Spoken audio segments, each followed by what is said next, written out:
ഒന്നും അവസാനിച്ചിട്ടില്ല, ഇതൊരു തുടക്കം മാത്രമാണെന്ന് പ്രധാനമന്ത്രി നരേന്ദ്രമോദി മൻ കി ബാത്തിൽ പറഞ്ഞു.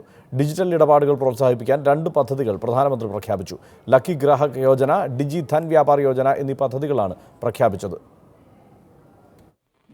ഡിജിറ്റൽ ഇടപാടുകൾ പ്രോത്സാഹിപ്പിക്കുന്നതിനായി ലക്കി ഗ്രാഹക് യോജന, ഡിജി ധൻ വ്യാപാർ യോജന എന്നീ 2 പദ്ധതികളാണ് പ്രധാനമന്ത്രി പ്രഖ്യാപിച്ചത്.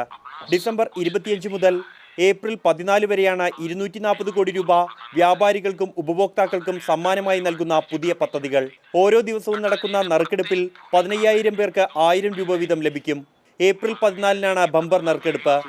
അഴിമതിക്കെതിരായ പോരാട്ടം അവസാനിപ്പിച്ചിട്ടില്ലെന്നും ഇതൊരു തുടക്കം മാത്രമാണെന്നും പ്രധാനമന്ത്രി നരേന്ദ്രമോദി മൻ കി ബാത്തിൽ പറഞ്ഞു.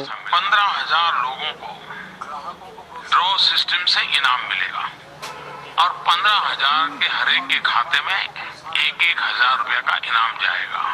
നോട്ട് പിൻവലിക്കലിനെ വർഗീയമായി ചിത്രീകരിക്കാനും രാഷ്ട്രീയ പാർട്ടികൾക്ക് ഇളവുകളുണ്ടെന്ന് പ്രചരിപ്പിക്കാനും ചിലർ ശ്രമിച്ചതായി പ്രധാനമന്ത്രി മോദി കുറ്റപ്പെടുത്തി. ക്യാഷ്ലെസ് ഇടപാടുകൾ 200 മുതൽ 300% വരെ വർദ്ധിച്ചു. രൂപേ കാർഡുകൾ കൂടുതലായും സാധാരണക്കാരാണ് ഉപയോഗിക്കുന്നത്. സ്റ്റാർട്ടപ്പുകൾ തുടങ്ങാൻ യുവാക്കൾക്ക് സുവർണാവസരമാണ് ഇപ്പോഴുള്ളതെന്നും പ്രധാനമന്ത്രി പറഞ്ഞു.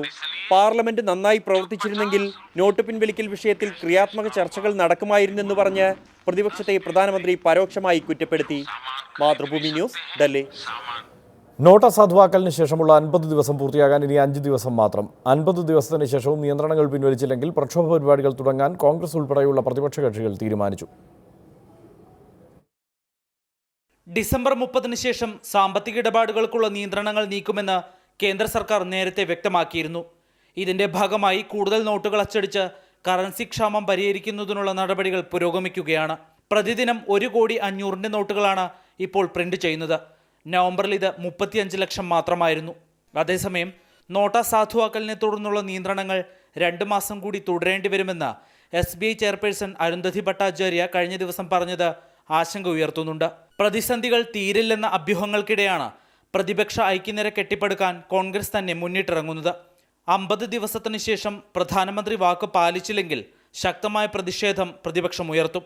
സോണിയാഗാന്ധിയുടെ രാഷ്ട്രീയകാര്യ സെക്രട്ടറി അഹമ്മദ് പട്ടേൽ പ്രതിപക്ഷ നേതാക്കളെ ടെലിഫോണിൽ ബന്ധപ്പെട്ട് സംയുക്ത ഐക്യനിര ഉണ്ടാക്കുന്നതിന്റെ ആവശ്യകത വ്യക്തമാക്കിയിട്ടുണ്ട്. എന്നാൽ വരാനിരിക്കുന്ന ബജറ്റിൽ ഇളവുകൾ പ്രഖ്യാപിച്ച് പ്രതിപക്ഷത്തിന്റെ ആരോപണങ്ങളുടെ മുനയൊടിക്കാനാണ് കേന്ദ്രത്തിന്റെ ആലോചന. News desk, Mathrubhumi news. ചർച്ചയിൽ കോൺഗ്രസ് നേതാവ് ശ്രീ രാജ്മോഹൻ ഉണ്ണിത്താൻ, BJP വക്താവ് അഡ്വക്കേറ്റ് JR പത്മകുമാർ, CPM നേതാവ് ശ്രീ മുഹമ്മദ് റിയാസ്, സാമ്പത്തിക വിദഗ്ധൻ ഡോക്ടർ KN ഹരിലാൽ എന്നിവർ പങ്കെടുക്കും.